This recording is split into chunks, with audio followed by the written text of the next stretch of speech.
Hi everyone, thank you for coming here.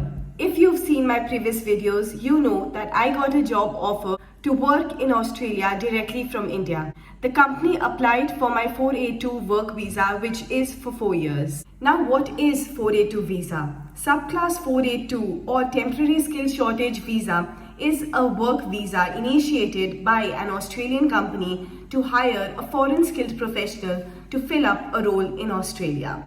And obviously, an Australian company will first look for the benefit of its own citizens. It will only be ready to sponsor you if it cannot find suitable Australian workers to fill up that vacant position in Australia. Also, please note that you cannot apply for this visa on your own. You first need to have an employer who is willing to sponsor you and employ you in a full-time position in Australia. Also, in order to be eligible for this work visa, you need to have minimum 2 years of relevant work experience. All these Australian work visas can be provided to you only if your profile is in high demand in Australia, which is addressed in the skilled occupation list. So skilled occupation list is a list of occupations that are in demand in Australia for skilled people to be able to work in these roles on a temporary basis. This list is populated based on different visa types and the government keeps refreshing or updating this list. So skilled occupation list is a reliable source of truth to check whether your profile or skill set is in demand over here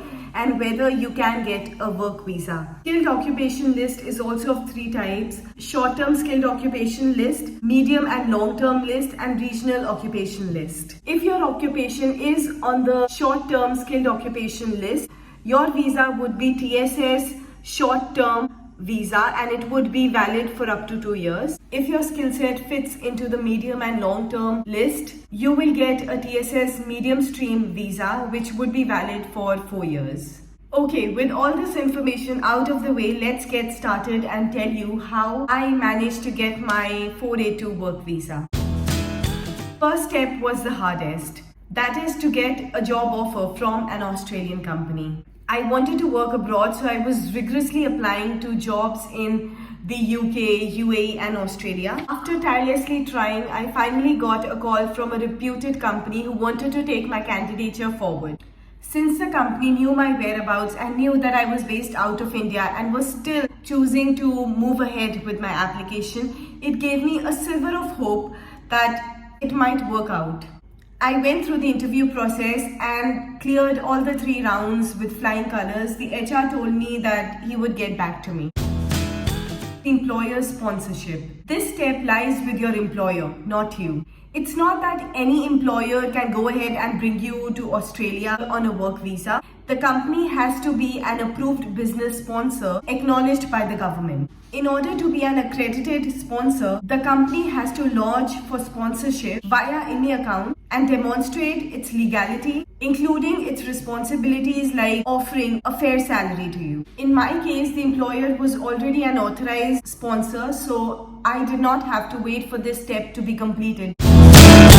Third step, nomination. Your employer must nominate or propose you for a position within the company. And as the company is wanting to bring in a foreign national to fill in a role that was supposedly to be filled by an Australian, it has to prove that it could not find a suitable Australian candidate for that role.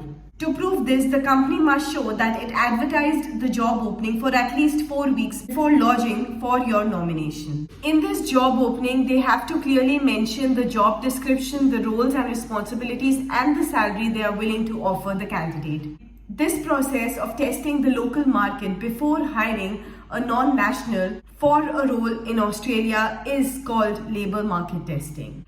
For example, in my case, the company had already been running the job vacancy ads on portals like LinkedIn, Workforce Australia, Indeed, for over a month. So this step was also sorted for me. After all these steps were done, I had the usual salary discussion with my HR, and finally the job offer was rolled out to me. That day, my parents and I were very happy. The whole process, starting with my first interview till I finally received the job offer, took around 1 month for me. From the salary perspective, I would like to tell you that if you're coming here on 482 visa, you would be getting annual remuneration above temporary skilled migration income threshold, which is 70,000 AUD right now. So that is the minimum annual salary that you would be getting. At last, we reach a final padav, visa. After I accepted my job offer, my employer hired an immigration agency to help me with my visa application and to file my visa. I personally, on my own, did not consult any agency. I did not pay a dime to any agency or anybody for that matter throughout this process. For visa, be prepared to gather tons and tons of documents. I've already made a detailed video on what documents you need and how you can arrange for these. The link would be in the description. I submitted all the required documents to the agency. The agency filed for my visa application on a Friday and I got my visa approved on Monday itself, which means that my visa got approved in one working day. The rest is all history. I resigned from my organization in India, booked my flight tickets and came here. Thank you so much for watching, and if you have any questions, please leave those down in the comments and I will definitely get back to you. Bye.